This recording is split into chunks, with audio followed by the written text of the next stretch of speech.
સુરતમાં વ્યાજખોરો સામે ગુનાઓમાં મૂડી પરત કરવામાં આવી. પોલીસે કુલ 94 લોકોની ધરપકડ કરી છે. વ્યાજખોરોમાં ફફડાટ. ગૃહમંત્રીના હસ્તે પીડિતોને ₹1 કરોડથી વધુની મૂડી પરત કરાઈ. 21 જૂનથી ખાસ ડ્રાઈવ શરૂ કરવામાં આવી છે. ગુજરાતમાં વ્યાજખોરો સામે કાર્યવાહી થઈ રહી છે, જેમાં સુરતમાં નોંધાયેલ વ્યાજખોરો સામે ગુનાઓમાં મૂડી પરત કરવામાં આવી છે. સુરતમાં વ્યાજખોરો સામે પોલીસની કાર્યવાહી શરૂ થઈ છે.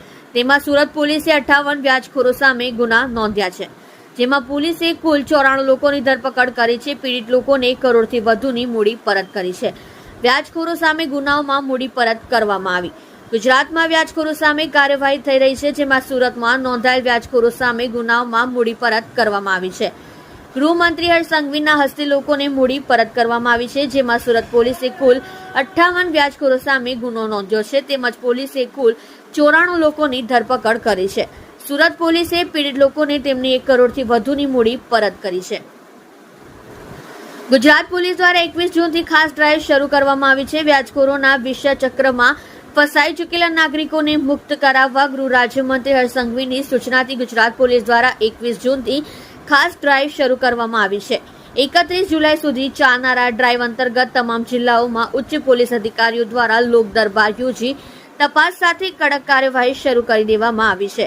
રાજ્યભરમાં વ્યાજખોરો વિરુદ્ધ ચાલી રહેલી આ સ્પેશિયલ ડ્રાઈવમાં અત્યાર સુધીમાં 134 FIR દાખલ કરવામાં આવી છે, જેમાં 226 આરોપીઓ સામે ગુનાઓ દાખલ થયા છે. મુખ્યમંત્રી અને ગૃહ રાજ્યમંત્રી દ્વારા પોલીસ અધિકારીઓને સ્પષ્ટ સૂચના આપવામાં આવી છે.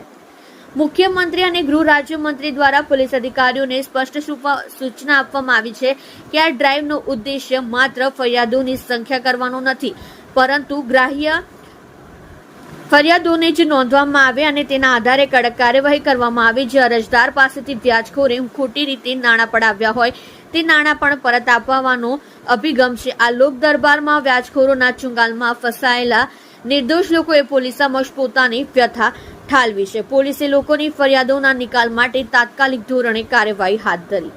પોલીસે લોકોની ફરિયાદોના નિકાલ માટે તાત્કાલિક ધોરણે કાર્યવાહી હાથ ધરી છે. દેશમાં કેન્દ્ર સરકાર અનેક ઉપયોગી યોજનાઓ ચલાવે છે. લઘુથી માંડીને મોટા વેપાર માટે પણ કેન્દ્ર સરકારની સ્વનિધિ કે મુદ્રા યોજનામાં સાવ નજીવા દરે અને સબસિડીના લાભ સાથે નાણાં આપવામાં આવે છે, પરંતુ જાણકારીના અભાવે લોકો વ્યાજખોરો પાસેથી નાણાં લે છે.